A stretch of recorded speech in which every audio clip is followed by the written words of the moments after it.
Sorry about the interruption. Okay, so Hegel again is talking about these two forms of necessity: this inner necessity and external necessity that mark the process by which one moves from the love of knowing to actual knowing. And the inner necessity that he talks about here, this inner necessity that knowing should be science, lies in its nature, and only the systematic exposition of philosophy itself provides it. I think what he's thinking of there is basically the idea that there exists a perfect philosophical system, whether anybody thinks it or articulates it or not. There is simply a kind of truth that is independent of anyone's actual experience of it. And it is true by virtue of its internal necessity, its internal coherence.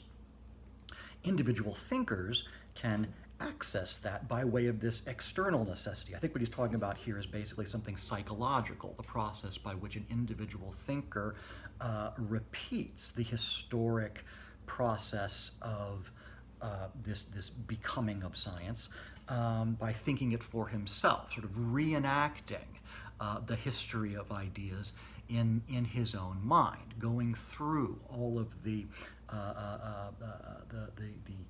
mental maneuvers that it took in order to bring those doctrines first historically into being. And he uses the term shape here a couple of times. He talks about the true shape in which truth exists.